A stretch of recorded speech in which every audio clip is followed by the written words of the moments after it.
반갑습니다. 국회미래연구원 김영건 원장입니다. 제가 6시 45분, 50분쯤 처음 왔을 때 그 느낌은 제가 평생 가져보지 못했던 느낌이었습니다. 아, 이래서 대한민국의 미래가 있구나, 이런 생각을 아마 늘 오시기 때문에 못 느낄 것 같은데요. 제가 미래를 굳이 얘기할 필요가 없겠다라는 생각이 들 정도로 참 좋은 느낌이었습니다. 특히 오늘은 36년 400회 너무너무 귀한 시간에 초대를 해주셔서 정말 감사드리고요. 같이 미래를 주제로 한 시간 얘기를 좀 해보겠습니다. 미래는 모두가 잘 아는 얘기지만 어떻게 정의를 하는지 실은 여쭤보고 싶습니다. 저는 이렇게 정의도 가능하다고 생각합니다. 과거, 현재, 미래 이렇게 나눌 게 아니라 미래는 어쩌면 다가올 현재, 그리고 곧 우리가 살아갈 현재라고 정의를 하면 이 미래가 훨씬 더 가깝게 다가올 수 있고, 미래라는 게 현재와는 또 다르게 현재는 현재지만 그래도 준비할 시간이 있는 현재라는 점에서 굉장히 다른 현재입니다. 그리고 어떻게 준비를 하는가에 따라서 위에 있는 것처럼 미래에는 S가 붙어 있습니다. 그러니까 준비하기에 따라서 굉장히 다른 미래를 만들 수 있는 거죠. 다 아는 얘기지만. 그리고 한국어로 미래하면 실은 명사죠, 명사. 근데 저는 명사를 그렇게 선호하지는 않습니다. 정지해 있는 느낌이 들고 해서 제가 즐겨 쓰는 용어는 이 퓨처링이라는 용어입니다. 제가 제 아이디도 실은 퓨처링 아니면 퓨처링 120 뭐 이런 용어를 쓰는데요. 오늘은 이 퓨처링이란 용어를 좀 기억하시면서 제 얘기를 들어주시면 참 좋겠습니다. 대부분 미래를 아마 굉장히 열심히 준비를 해오신 분들이기 때문에 많은 미래 준비를 해왔을 겁니다만, 이런 질문을 한번 던져보시면 좋겠습니다. 나는 15년 뒤의 미래를 1시간 이상 정말 진지하게 생각해 본 적이 있는가? 우리나라에는 포사이트란 이름으로 소개를 한 책인데요.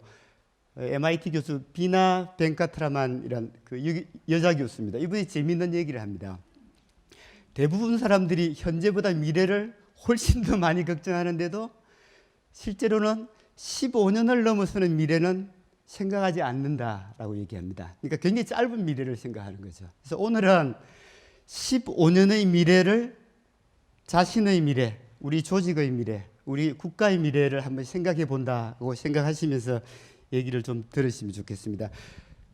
미래 예측을 한 고전을 제가 2개를 간단하게 좀 소개를, 이건 뭐 아주 잘 아시는 그림입니다. 1965년에 지금부터 56년 전이죠. 그 당시 만화가 이정문 화백이 그린 1965년에 35년 뒤의 대한민국을 이제 그린 만화인데요. 보면 태양열 주택, 전기 자동차, 움직이는 도로, 에스컬레이터 같은 거죠. 소형 TV 전화기, 전파 신문, 집에서 치료, 원격 진료죠. 청소 로봇, 맨 밑에 보면 공부도 집에서, 인강이죠. 1965년 제가 5살 때입니다. 제가 61년생이니까.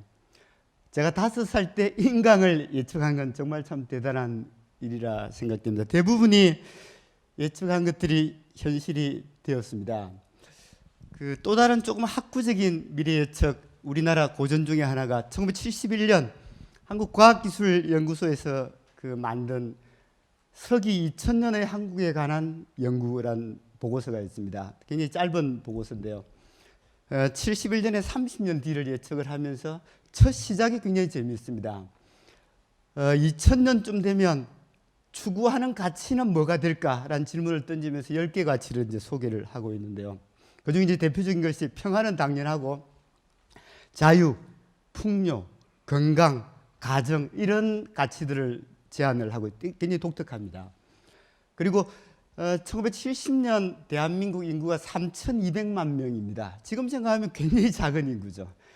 이때 예측을 30년 뒤에는 아마 5천만 명이 될 거다. 그리고 정보혁명이 일어나고 신용카드가 되게 보편화되고 뭐 이런 얘기를 합니다. 그리고 지금은 약간은 안 되었습니다. 전국이 1일 생활권이 아니고 1시간 생활권이 될 거다 가고 있는 것 같아요. 이런 얘기를 하고 있습니다. 글로벌하게는 재밌는 예측을 이코노미스트에서 한 적이 있습니다. 아시아 시대가 온다는 얘기를 숫자 5개로 보여주고 있는데요. 그 분모는 전 세계 국가들의 GNP입니다. 분자는 아시아 국가들의 GNP를 다 합해서 곱하기 100을 한 것을 20년 가격으로 예측을 한 건데요. 그 세계 데이터는 실제 데이터입니다. 한번 보면요. 1970년, 50년 전에 아시아 국가들 GNP가 9%입니다. 10분의 1이죠. 90년에 19%, 10%씩 늘어나죠. 2010년에 28%, 그러니까 계속 10%씩 늘어납니다. 다음은 이코노미스트 추계한 데이터인데요. 2030년에 40, 2050년에 48, 9, 18, 28, 40, 48. 5개 수치를 보면 아시아 시대가 온다는 걸 느낍니다. 대한민국도 그 중에 하나가 되는 거죠. 그 최근 예측한 데이터를 보면요. 아랍에미레이트 공화국에서 재미있는 보고서를, 이것도 굉장히 짧은 보고서인데 작년에 만들어냈습니다. 전 세계를 뒤흔들 6개의 메가 트렌드가 뭘까를 이제 제시를 하고 있는데요. 보면 우리가 다 아는 겁니다. 지금 보면 엑사바이트 이코노미, 웰빙 이코노미, 네체로 서큘러 이코노미, 순환 경제죠. 바이오 그로스 이코노미, 그리고 머릿속에 우리 들어있는 익스피리언스 이코노미입니다. 느낌이 오죠. 느낌이 오죠. 미국에서 5년 단위로 이제 예측하고 있는 그 NIC 국가정보위원회에서 올해 3월에 보고서가 나왔습니다. 글로벌 트렌드 2040으로 해서 우리 그 연구원 박사가 이제 심플하게 본인이 정리를 해보니까 고령화에서 빠른 고령화, 중산층이 계속 증가하다가 정체되고 이상기후가 극심한 이상기후, 생태계 교란에서 생태계 파괴, 그리고 그 기술과 관련해서는 초연결이 쭉 오다가 이게 이제는 초분열의 시대가 연결과 같이 온다는 얘기를 하고 부분적 감시에서 세계적 감시. 경제 관련해서 재미있는 얘기는 미국, 유럽, 중국의 순으로 그 경제가 이루어지다가 이게 이제 순서가 바뀐다. 중국, 미국, 유럽의 순으로 바뀐다는 예측을 하고 있는데 거의 맞을 것 같습니다. 대한민국은 어떻게 될지를 우선 인구를 보면요. 색깔이 완전히 다릅니다. 2040년쯤 되면 수도권 중심은 벌겋죠. 인구가 계속 증가하게 되고 아래쪽은 파랗습니다. 계속 이제 보통 지방 소멸, 인구 소멸 이런 얘기를 많이 하고 있는데요. 우리가 아마 대처해야 될 문제 중에 하나인 것 같고요. 2020년은 아마 앞으로 두 정부에 걸쳐서 최고의 화두는 불평등일 것 같습니다. 이 불평등이 대한민국에서 어떻게 확산되어 왔는지를 보면요. 처음에 동서 지역 불평등이 실은 있어 왔습니다. 그러다가 이제 자산 불평등, 소득 불평등 이런 불평등이 쌓입니다. 지금 교육, 건강 불평등이 또 쌓이고 있어요. 계속 쌓이는 거죠. 앞으로는 이제 그 바이오, 생명과학, 유전공학 이런 기술이 오면서 이제 생명 불평등. 어떤 사람은 120, 150세를 살고 어떤 사람은 70, 80에 죽고 그 어쩌면 가장 중요한 불평등이 또 쌓이게 됩니다.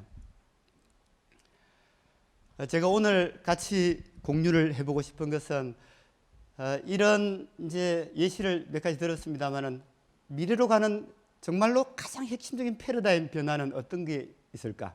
그걸 저는 두 개의 혁명을 중심으로 좀 말씀을 드리고 싶습니다. AI 혁명과 장수 혁명. 21세기의 두 혁명입니다.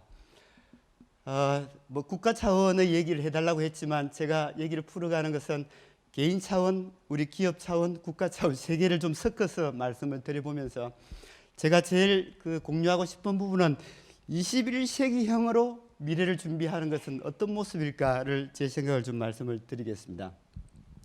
제 얘기를 들으면서 두 가지를 그 머릿속에 좀 담아두시면 좋겠는데 하나는 방향성입니다. 그 뭐 미래의 모습을 다양하게 얘기를 하는 것도 중요하지만 정말로 변할 수 없는 이 꾸준하게 가는 방향성은 뭘까를 다 아시겠지만 한 번 더 생각을 좀 해주시면 좋겠고요. 두 번째는 원점 사고입니다. 돌아가신 이건희 회장이 늘 강조하신 것 중에 하나인데요. 우리는 연장 사고를 대부분 실현합니다. 근데 오늘 한 시간은 저와 같이 이 방향성과 원점 사고를 하면서 제 얘기를 좀 들어주시면 좋겠는데요. 원점 사고 퀴즈를 제가 하나 간단히 가져왔습니다. 나는 몇 살까지 살까? 나는 몇 살까지 일하게 될까? 잘 모르겠지만 더 나은 미래를 위해서 그 가장 좋은 방법론은 없을까? 제가 답을 먼저 좀 말씀을 드리면요. 저는 1961년생, 올해는 꼭 환갑이 되는 나이입니다. 근데 제가 미래학을 그 12년 공부를 해보니까 1961년생의 경우는 놀랍게도 사람들은 믿지 않지만 앞으로 한 15년 정도를 이제 더 살게 되면 미니멈 120 정도를 살게 되는 그런 세대인 것 같습니다. 그러니까 제가 60이니까 살아갈 60년이 더 남아 있는 거죠.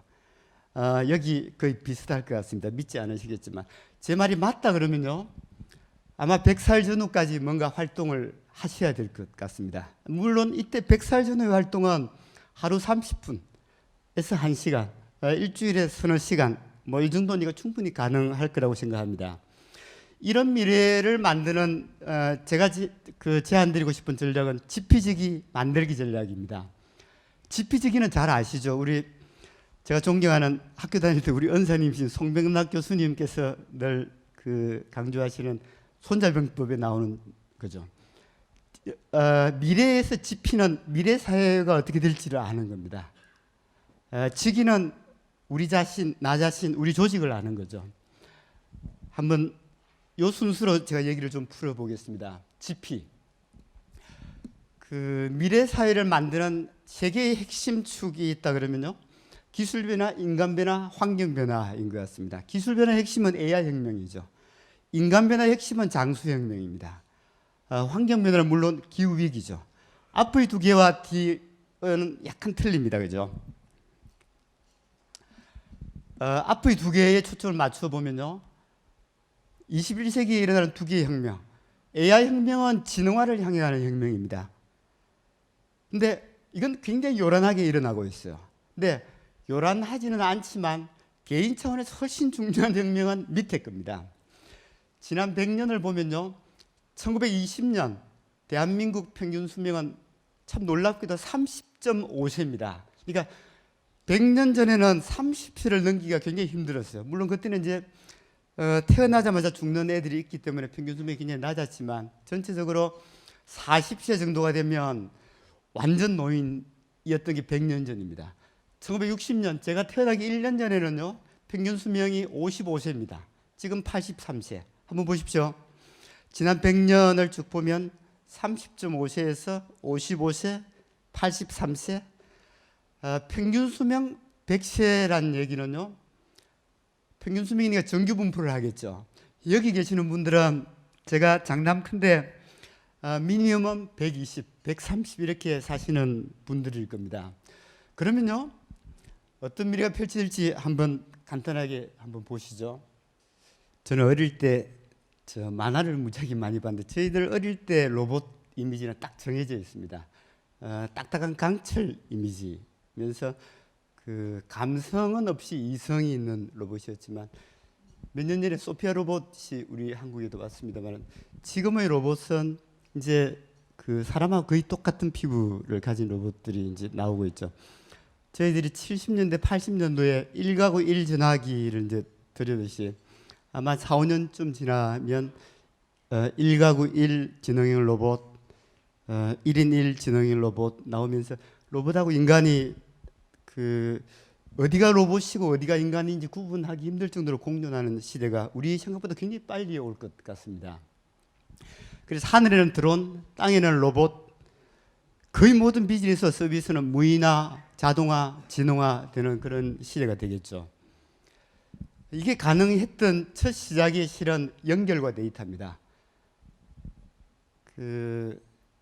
지금 연결된 거는 그냥 처음 인터넷이 연결되는 거 굉장히 다르게 IoT, AIoT 뭐 이런 수많은 지능형 센서 뭐 이런 것들을 통해서 어마어마한 데이터들이 나오죠. 그 데이터 기반으로 지금 그 AI 시대가 만들어지고 있는 셈인데요.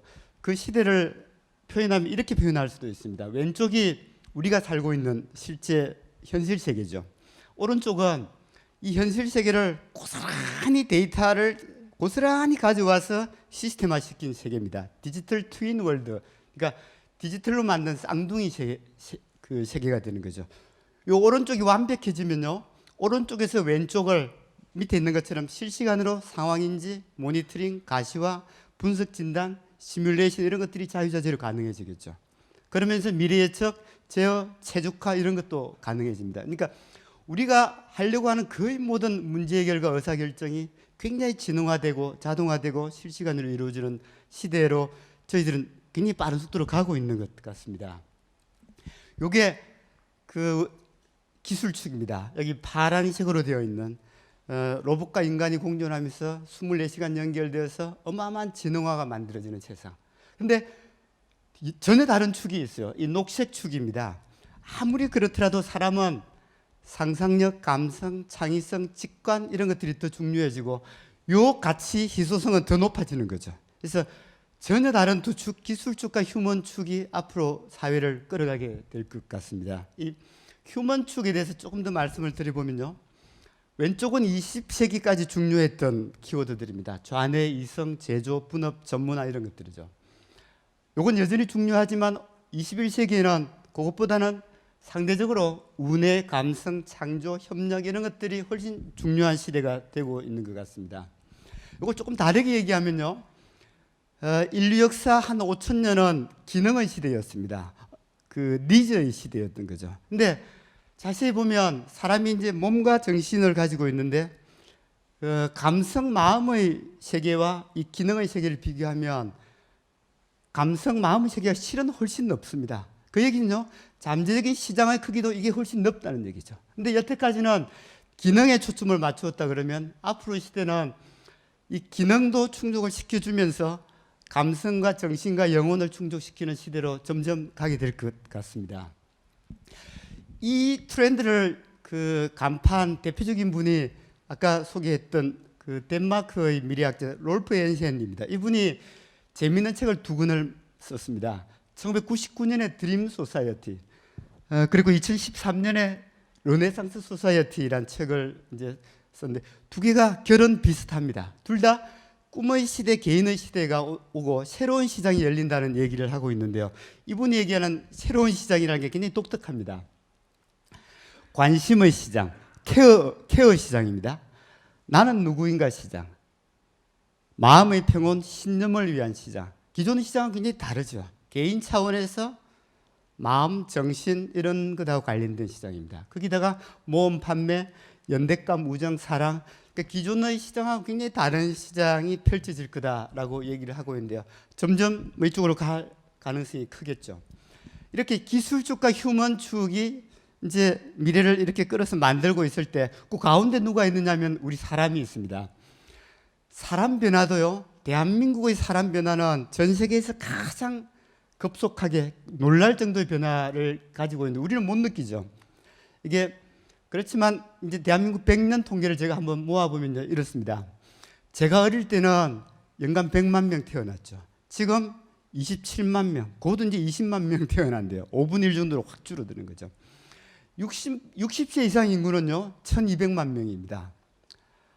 그 대한민국에서 1000만 명이란 수치는 굉장히 중요한 수치입니다. 5천만 명 중에 1000만 명이 뭔가 넘어서면 뭐라 그러죠? 뭔가 폭발하기 시작하는 시점이 되는 거죠. 노인 인구가 그렇게 되고 있고요. 저는 칠형제입니다. 제가 어릴 때는 칠형제에 아버지, 엄마, 할머니 해서 이제 10식구가 같이 살았죠. 한 시대가 한 가구가 10식구였는데 지금 대한민국은요, 1인 가구가 30.4%입니다. 2인 가구까지 합하면요 62.1%입니다. 그러니까 3분의 2는 1인 2인 가구입니다. 어마어마한 변화죠. 실은 어마어마한 변화입니다. 그 사람의 인구구조, 수명 이런 것들을 한번 보면요, 이게 통계청에서 발표한 대한민국 100년의 그 인구구조 변화입니다. 한번 간단히 보시면요, 1960년 제가 태어나기 1년 전에 14살 이하는요 40.6%입니다. 그러니까 우리 개도국에 여행 가면 완전히 어린애들이 바글바글한 것처럼 1960년의 대한민국 모습이 저랬어요. 둘 중에 한 명은 어린애들이었던 거죠. 이게 점점 줄어듭니다. 2050년 8.9%까지 내려갑니다. 그러니까 둘 중에 한 명이던 어린애들이 10명 중에 한 명도 안 되게 줄어듭니다. 이게 100년을 모아보면요, 어마어마한 변화입니다. 65세 이상은요, 3.6%에서 40%까지 쭉 올라갑니다. 이걸 절대 수치로 보면요, 1960년 통계는 65세 이상이 70만 명 정도란 통계도 있고, 여기는 이제 90만 명 최근 통계를 좀 바꾸었는데요. 어쨌든 70만 명에서 90만 명 정도였던 게 500만 명, 1000만 명 쭉 늘어나서 2050년 되면 1900만 명. 저는 이것보다 훨씬 더 큰 수치라고 예상을 하고 있습니다. 2000만 명이 훨씬 넘을 겁니다. 이때는요, 4000만 명 좀 넘게 이제 인구가 굉장히 많이 줄어들면 50% 가까이 되는 거죠. 이걸요, 우리 인구 피라미드를 가지고 한번 보면 더 놀랍습니다. 왼쪽이 제가 어릴 때 1960년의 대한민국 우리 초등학교 때 배웠던 인구 피라미드입니다. 그야말로 모습을 보면요, 0세에서 24세까지가 50%가 넘습니다. 실은 지금 오른쪽 모습이 지금의 모습입니다. 지금은요, 가장 큰 비중을 차지하는 게 여기 있는 것처럼 35세부터 64세까지입니다. 그러니까 30대 후반에서 60대 그 초반까지가 대한민국의 메인 인구가 되는 거죠. 자, 요 그래프를 좀 머릿속에 넣어 두시죠. 자, 40년 뒤 요건 2060년도의 모습입니다. 완전히 바뀌죠. 1960년이 밑이 완전히 이렇게 피라미드형이다가 2060년 되면요, 역 피라미드에 가깝게 됩니다. 이게 아무것도 아닌 것 같죠? 근데 실제로는요, 보시면 메인 인구가 2060년, 여러분 40년 뒤에 저는 꼭 100세가 되거든요. 본인이 몇 세 되는지를 한번 느끼면서 이때 대한민국의 메인 인구는요, 60대와 70대와 80대입니다. 이렇게 안 될 수가 없어요. 이건 그 정해진 미래입니다. 정해진 미래입니다. 이럴 때 비즈니스는 어떻게 되고 우리 사회의 모습은 어떻게 되고 나는 어떤 준비를 해야 될지를 한번 좀 그려보면 좋겠습니다. 당신은 어디까지 상상할 수 있는가? 이런 이제 부제를 달고 2035년에 가장 그 유행할 100개의 키워드를 그 소개한 책이 이 책입니다. 2035년의 세계 해가지고요. 초건강 시대가 와서 아마 140일째가 되고 서울에서 전 세계 어디든지 지금까지 그 비행기는 이렇게 이제 지구 궤도를 따라 돌았지만 로켓 형식으로 쫙 올라가서 쫙 내려가기 때문에 전 세계 어디든지 2시간 전후해서 왔다 갔다 할 거다. 마케팅은 1인 1 맞춤형 마케팅 광고가 있을 거다. 뭐 이런 얘기를 하고 있는데요. 2015년 2월 23일자 타임지 표지입니다. 이렇게 얘기하고 있어요. 지금 태어나는 애들은 아마 평균 142세를 살 것 같다. 20몇 쪽을 왜 그런지를 이제 찢고 복구하면서 소개를 하고 있습니다. 이 친구는 제 고등학교 동기입니다. 저도 공부를 굉장히 잘했던 편인데 저보다 항상 성적이 좋았던 친구인데요. 이과입니다. 저는 문과였고요. 지금 서울대 생명과학부 교수로 있는 이준호 교수입니다. 생명과학을 이제 40년 이상 본인이 공부를 한 거죠. 2016년 4월 1일자 그 KBS 명년만리에 나와서 이제 그 다음 주는 서울대 김태유 교수 그 한국의 시간이라는 책을 제가 쓰신 두 사람이 이제 같이 얘기를 하는데 제목은요 120세 시대 쇼크였어요. 본인이 생명과학을 공부를 쭉 해보니까 우리 61년생이 이제 공부하기 전에는 오래 살면 100세 정도 살겠지 했지만 자기가 공부를 해보니까 30년, 40년 전에 이 DNA 검사할 때 막 1000억, 2000억 원 들던 게 쭉 내려가서 지금은 100만 원, 200만 원까지 내려갔죠. 이런 것들을 보면서 그 120세 시대라는 게 꿈이 아니구나 하는 얘기를 이제 본인이 1시간 동안 얘기를 하고 있어요. 2015년에 그 유엔의 미래학자가 재미나는 나이 분류를 합니다. 65세까지는 이제 청년으로 분류하자. 조금 지나치긴 했습니다. 진짜 노인은 80세부터 하자라고 얘기하고 있는데요. 제가 볼 때는 분류가 대략 지금 이제 맞는 분류 같아요.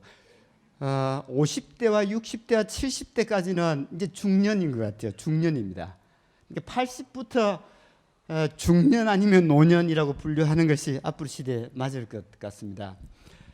이걸 그림으로 심플하게 얘기를 해보면요, 왼쪽이 제가 어릴 때 우리 인생 모델입니다. 그러니까 전반전이 인생의 대부분을 차지했고 후반전은 뭐 많아야 10년, 15년 이래 굉장히 작은 동그라미죠. 근데 지금은요 오른쪽입니다. 사람들은 믿지 않지만 오른쪽이 지금의 인생 모델입니다. 그러니까 인생 후반전이 훨씬 긴 거죠. 훨씬 긴 거죠. 그러면요 이 교육도 완전히 달라져야 됩니다. 평생학습은 지금은 정말로 이 맛보기 정도로 하고 있는데 앞으로는 완전히 달라져야 되죠. 여기 계시는 분들은 어쩌면 오른쪽의 모델에 굉장히 가깝게 가시는 분들이 아닐까 싶은데요. 제가 한 10년 전에 만든 재밌는 그림입니다. 우리 인생 모델이 20세기까지는 세로 모델입니다. 그러니까 아주 어려서 대학 정도까지 교육받고 이제 젊어서 일하고 잠시 여생을 즐기다 죽는 모델이죠. 지금은 가로 모델로 바뀌었어요. 죽을 때까지 실은 배우지 않으면 이제 생존하기 어렵고 본인이 원하면 죽을 때까지 실은 활동하면서 살 수 있는 시대입니다. 이게 세로에서 가로로 바뀐 되게 작은 변화 같지만 실은 어마어마한 변화입니다. 그렇게 보면요, 인간의 활동은 지난 몇천 년 동안 일과 취미로만 실은 있었지만 이제는 하나 더 더해져야 됩니다. 이 라이프워크, 그러니까 일에서 만들든 취미에서 만들든 내가 정말로 나 자신에게 맞게 10년이고 20년이고 30년이고 뭔가 가치 있다고 생각하는 나 자신의 뭔가 활동을 하나 쭉 정해서 가는 것이, 그렇지 않으면 이제 따분해서 굉장히 살기 힘든 시대로 진행이 되고 있는 것 같아요. 일자리는 어떻게 되는지를 보면요, 우리가 도구를 만들고 그 도구가 기계로 만들어지고 그리고 이제 지능이 조금씩 붙고 로봇화되고 하면서 지능형 로봇이 나오면서 우리 일자리를 이제 차게 됩니다.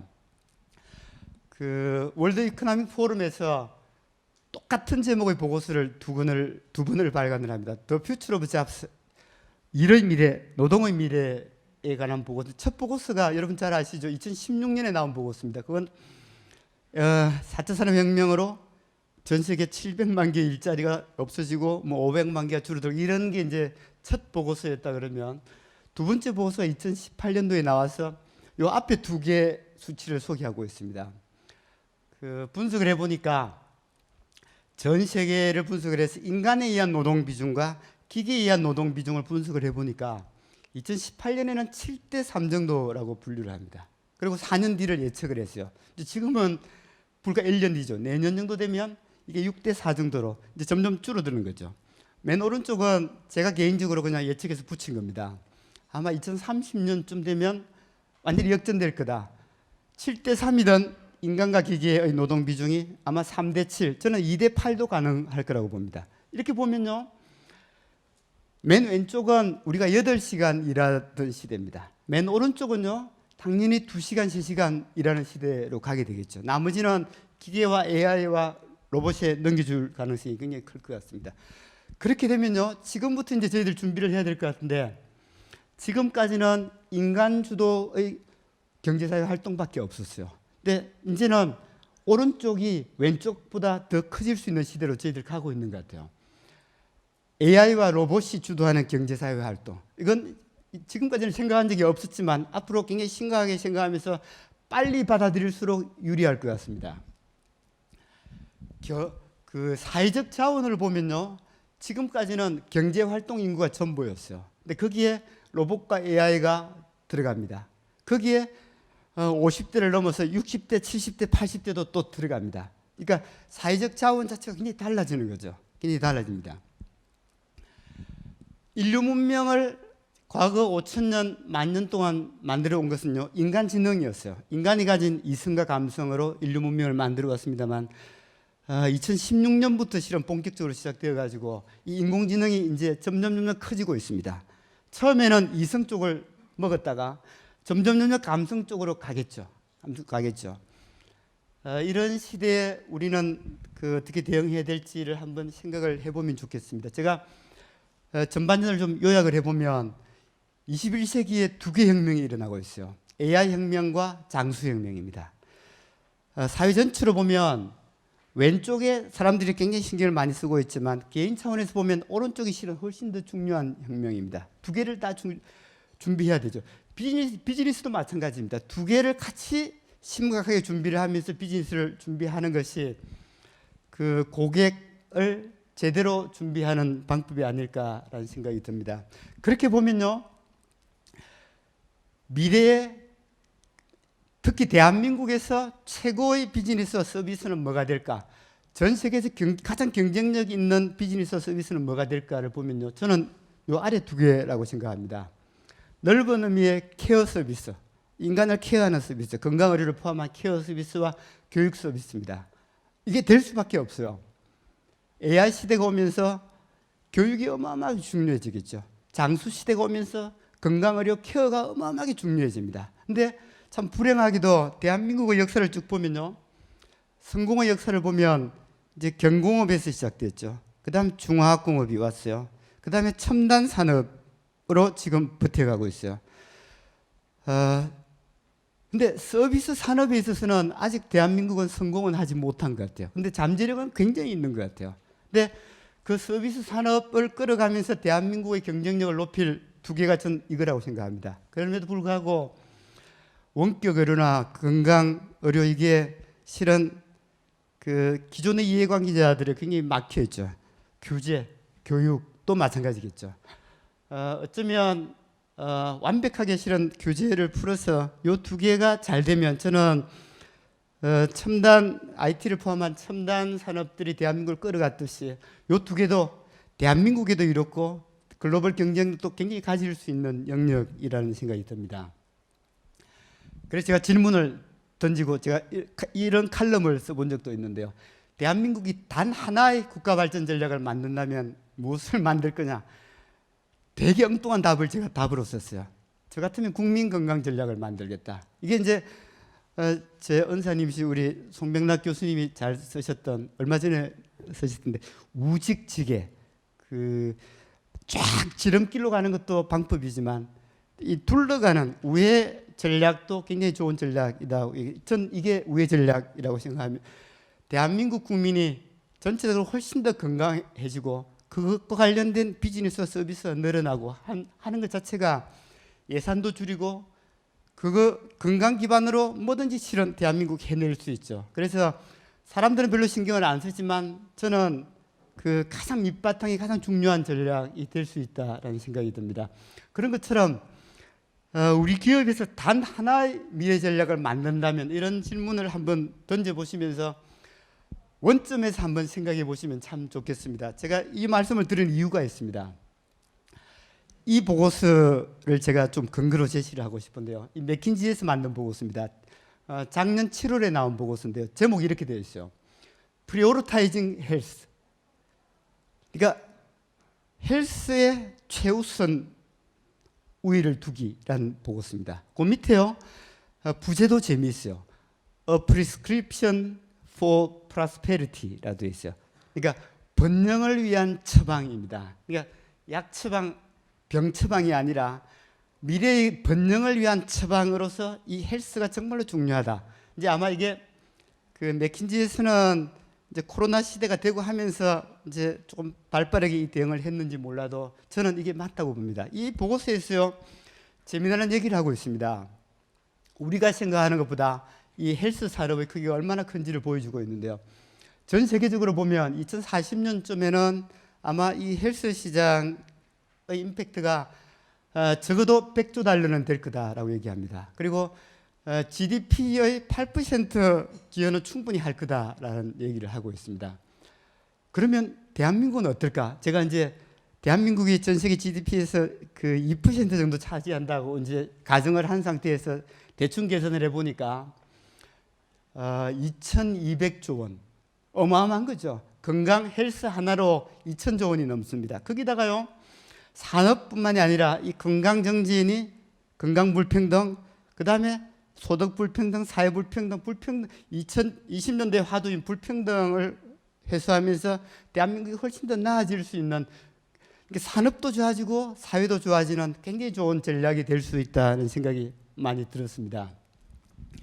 제가 그 미래를 간단히 요약을 해보면 사람들은 믿지 않지만 앞으로 그 대한민국의 서비스 산업이 건강의료, 케어, 교육 이런 것들이 되면 정말로 대한민국은 한 번 더 도약할 수 있다는 생각이 들고, 그런 서비스 산업이 가는 방향성이 뭘까를 보면요, 저는 요거라고 생각합니다. 굉장히 넓은 의미의 행복산업, 행복시장이라고 생각합니다. 꿈, 건강, 역량, 직업, 가족, 관계, 문화, 예술, 자연, 자유, 자율, 마음 이런 것들이 넓은 의미의 행복산업, 행복시장의 요인들입니다. 저는 여기에서 그 비즈니스의 답을 찾는 것도 이게 기업 차원에서나 사회 차원에서 굉장히 좋은 방법이라는 생각이 듭니다. 여기까지가 지피였습니다. 사회가 대충 어떻게 바뀌어갈지. 지금부터는요, 그 지기를 한번 보겠습니다. 소크라테스가 2400년에 너 자신을 알라 그랬죠. 이때는 지혜롭게 살기 위해서 이렇게 얘기를 했습니다만은 2400년 뒤에 그 제가 존경하는 되게 젊은 친구지만 유발 하라리가 이런 얘기를 합니다. 이 친구는 이제 AI 시대를 중심으로 해가지고 사람들이 AI에 종속되지 않고 미래를 풀어가는 가장 좋은 열쇠를 어디서 찾을 수 있을까라는 질문을 던지고 답을 이렇게 합니다. 굉장히 독특하게 답을 합니다. 다른 데서 찾는 것은 답이 안 된다. 우리 자신, 나 자신한테서 찾아야 된다라는 답을 하는데 저는 굉장히 맞다고 봅니다. 그런 차원에서요, 우선 개인 차원에서 우리 자기 찾기를 한번 해봐야 돼요. 이게 저는 어마어마한 장수 시대가 왔기 때문에 이 자기 찾기가 한 번 더 필요하다고 생각합니다. 보통은 이제 적성 검사를 한다든지 뭐 성공 경험, 이력서 이런 걸 가지고 하든 아니면 조금 더 그 고상하게는 독서, 여행, 명상, 체험 이런 걸로 하지만 제가 대학에서 강의를 하면서 제가 개발한 그 데이터 기반으로 자기 찾기를 하는 방식은 요겁니다. 그 자기 제품 명세서를 한번 만들어 보는 건데요. 어떻게 만드느냐 하면요, A4 종이 한 장을 가지고 심플하게 만듭니다. 앞쪽에는 내가 가진 장점, 내가 행복할 때, 뒤쪽에는 나의 좋은 습관, 내가 하고 싶은 것, 요거를 1에서 25까지를 쭉 씁니다. 제가 제 거를 예시를 가져왔는데요. 그러면 그 100개의 텍스트로 된 나의 강점 기반, 나의 지향점 기반의 나 자신의 모습이 이제 100개의 텍스트로 표현이 됩니다.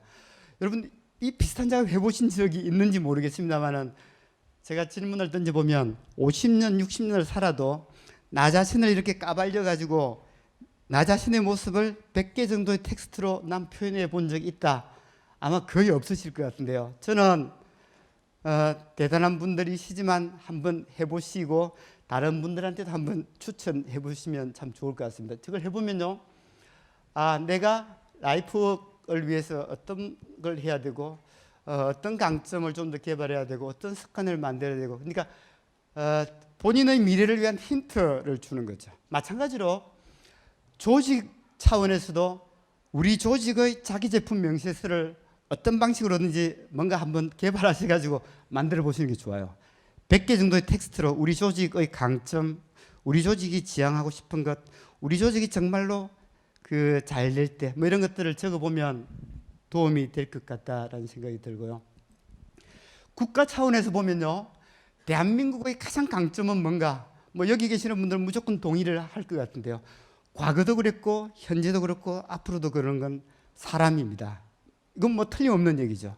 근데 참 우리는 이 강점 기반으로 우리를 그 준비하고 있는가를 보면요, 학교 교육, 재직 교육, 평생 교육, 평생 학습, 그리고 개인 차원에서의 셀프 교육, 여기 계시는 분들은 셀프 교육을 너무너무 잘 받으시는 분들 같은데요, 제가 그 비판적으로 보면 아직은 굉장히 형편없는 수준 같아요. 미래를 대비하기 위해서는 저는 그 다음에 나오는 대선 주자가 많은 것들을 할 수 있지만 경제도 바꾸고 많은 것들을 해야 되겠지만 저는 근본적으로 이 작업의 시작을 좀 했으면 좋겠어요. 그게 저는 대한민국 미래를 위해서 정말 중요하다는 생각이 듭니다. 대한민국의 강점을 어떻게 표현할까 제가 고민을 하다가 찾은 게 요겁니다. 보통 대한민국 다이내믹 코리아라고 얘기를 하죠. 근데 대한민국의 강점을 가장 잘 표현한 게 저는 요 단어인 것 같아요. 그 다니엘 튜드라고 이코노미스트에서 우리나라에 특파원으로 와서 우리나라에 11년 있다가 간 친구입니다. 이 친구가 이제 영국으로 돌아가면서 만든 책이 왼쪽 책입니다. 제목이 이렇게 되어 있어요. Korea, the impossible country.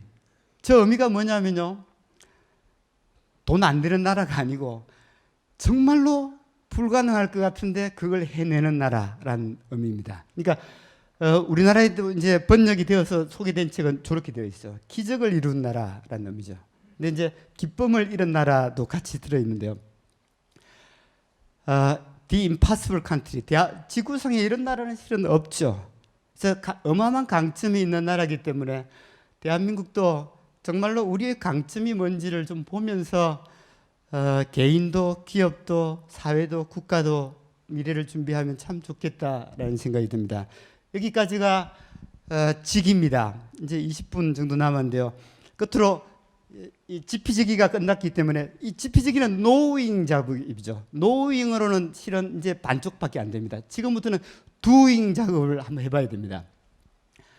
그 미래를 디자인하는 작업을 한번 같이 좀 아이디어를 나눠보고 싶은데요.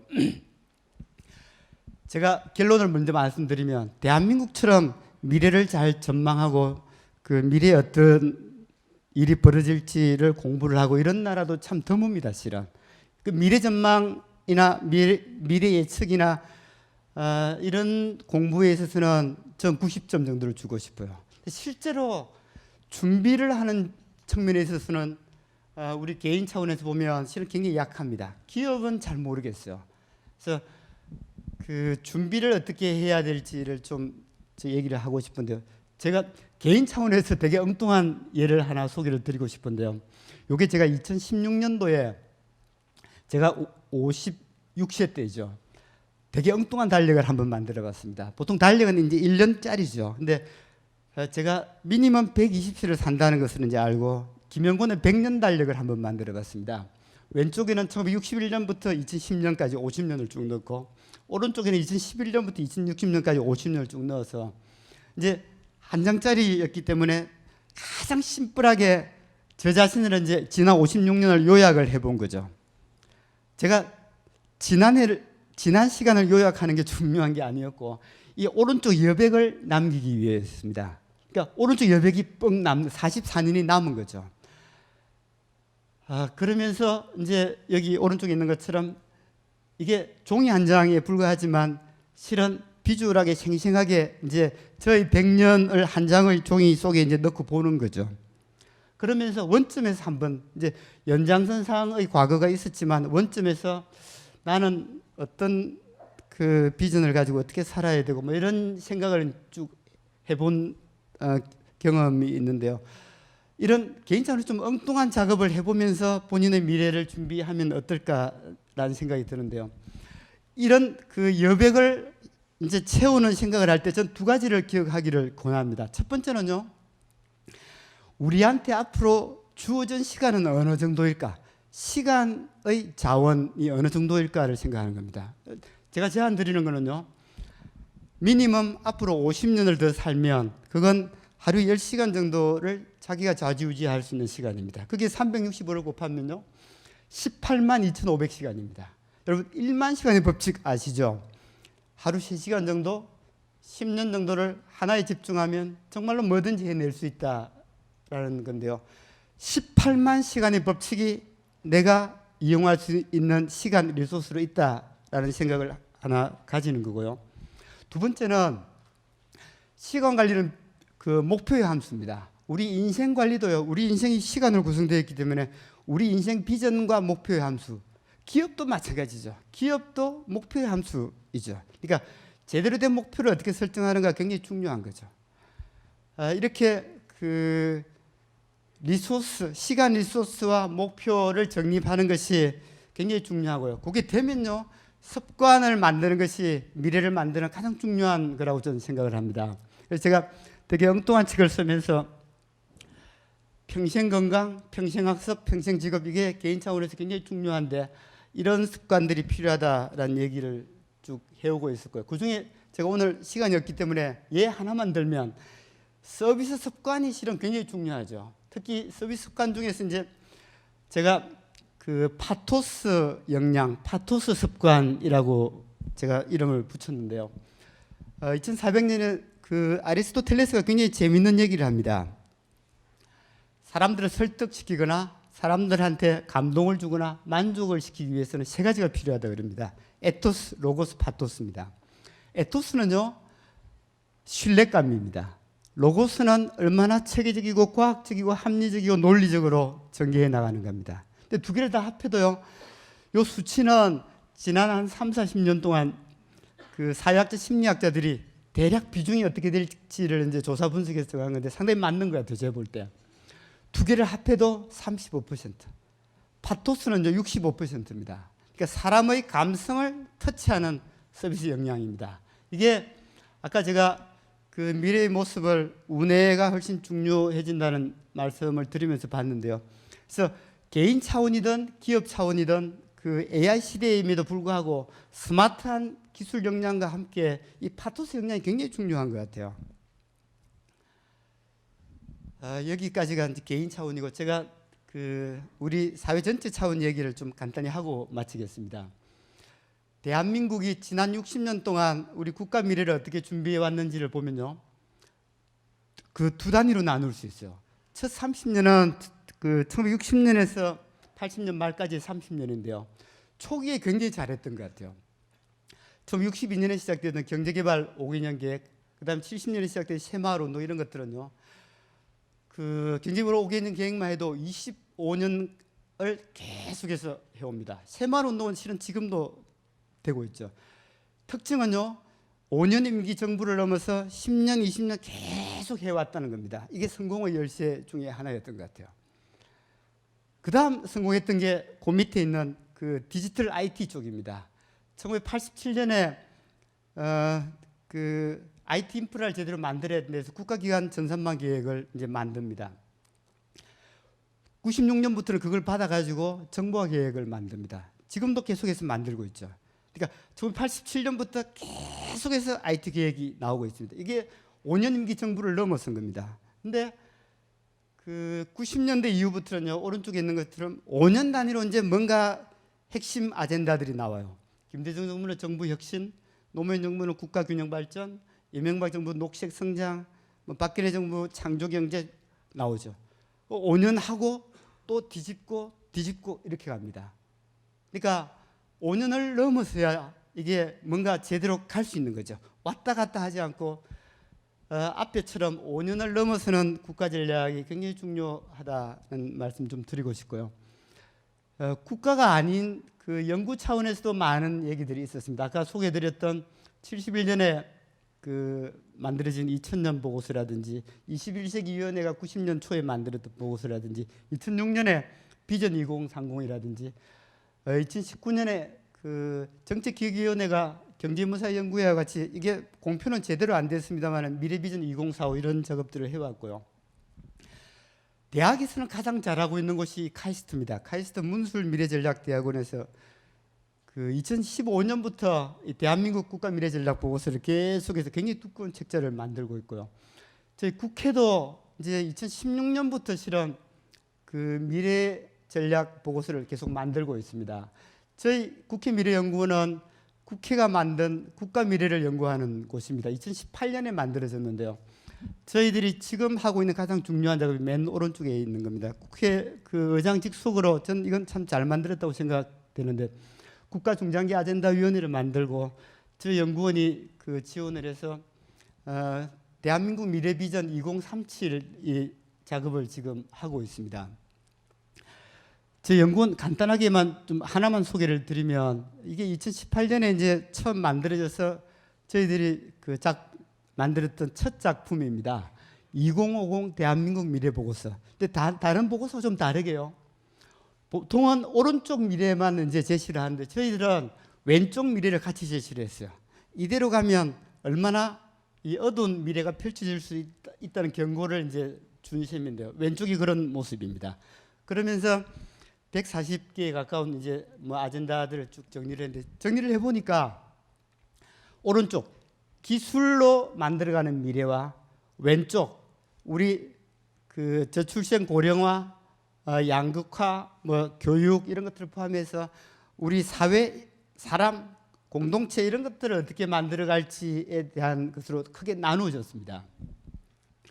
다시 저희들이 이제 미래전략을 만들 때 저희 연구원에서 했던 작업 중에 하나가 이 국민 행복 관련된 작업을 또 했습니다. 오랫동안 이제 경제 성장만 중요시해 오다가 사람들은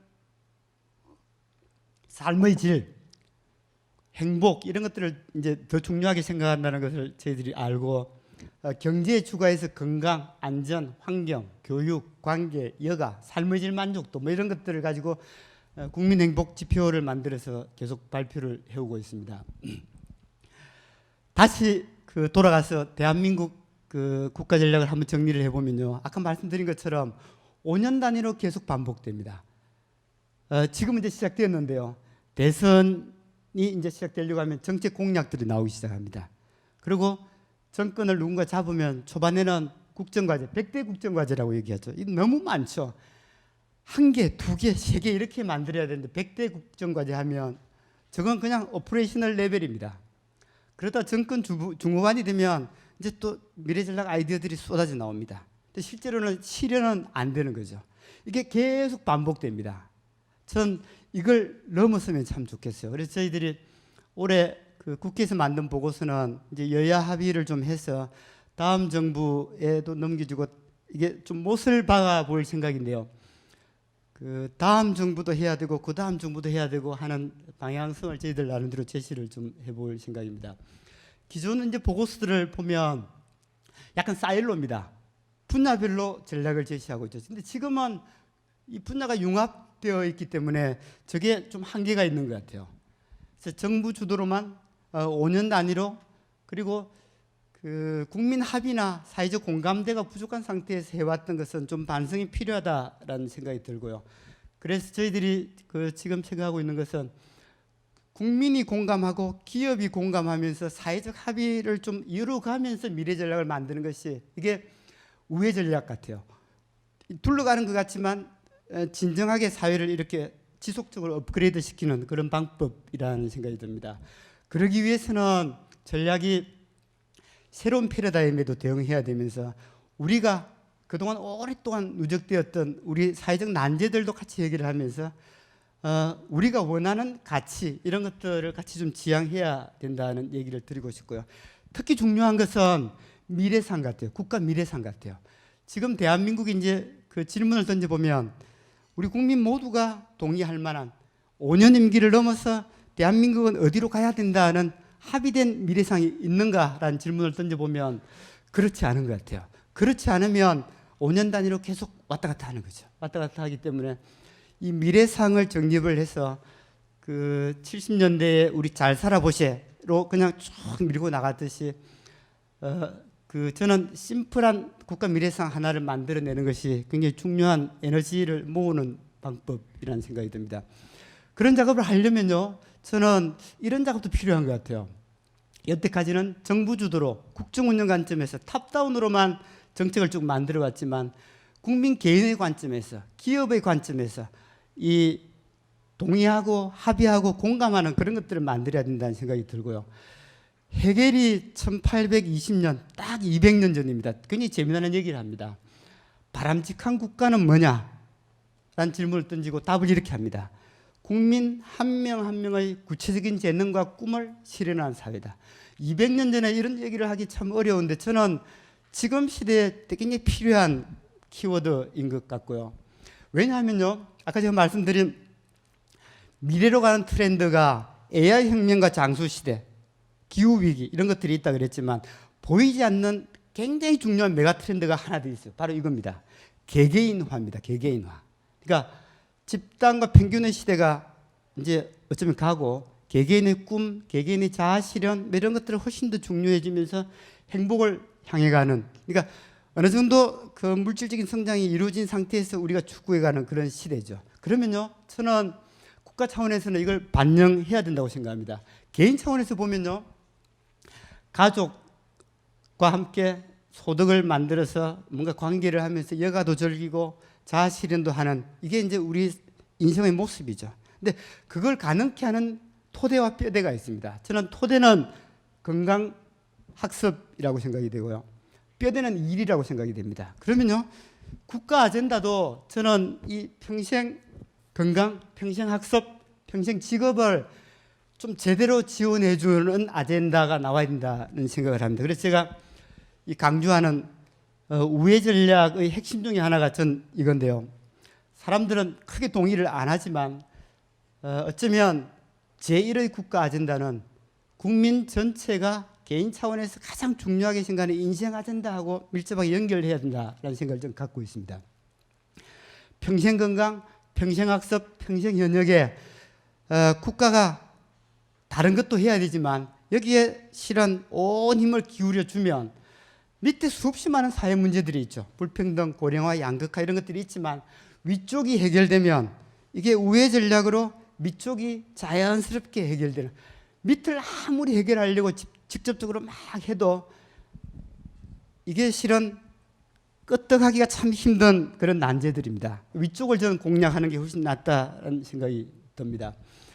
거기에 더해서 지금까지는 우리가 이제 지향 가치를 보면요, 창의, 혁신, 도전, 창조 이런 하나의 가치를 얘기했지만 저는 개인 차원과 사회 차원으로 나누어야 된다고 생각합니다.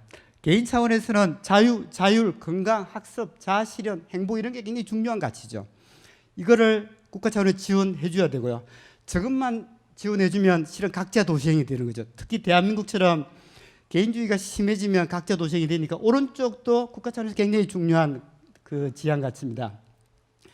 배려, 존중, 포용, 통합 이런 것들이죠.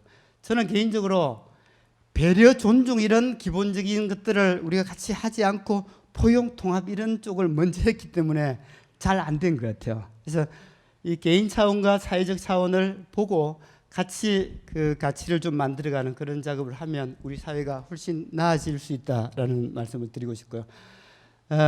그런 얘기를 간단히 요약한 슬라이드입니다. 그런 생각을 가지면서 제가 그 30년 뒤, 10년 뒤, 15년 뒤의 미래를 꿈꾸는 제가 예시를 좀 말씀을 드리고 마치겠습니다. 원점 사고를 하면서 강점 기반으로 만들어가는 거죠.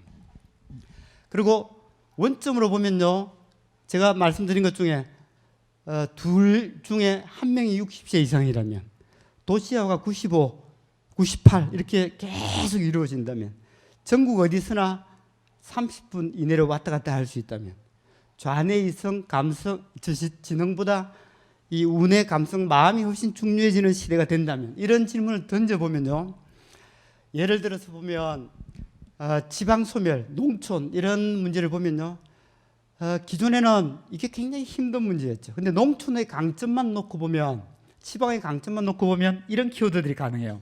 자연, 건강, 휴식, 여유, 상쾌함 이런 키워드들을 가지고 생각을 해보면요, 관점을 바꿀 수 있습니다. 지금까지 관점은요 도시농촌 프레임이었습니다. 그러니까 우열이죠. 우열. 농촌, 지방은 항상 도시에 비해서 열이었죠.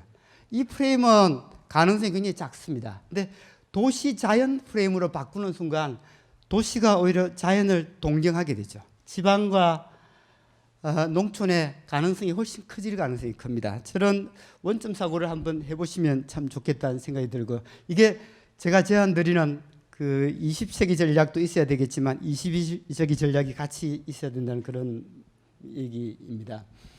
제 강의를 요약을 해보면 미래를 만드는 그 드라이버들이 있죠. 변화의 동인들이 있는데 기술 변화, 환경 변화, 인구 변화, 사회 변화 이런 얘기들을 많이 하지만 저는 가장 중요한 변화 동인은 이 개인의 꿈이라고 생각합니다.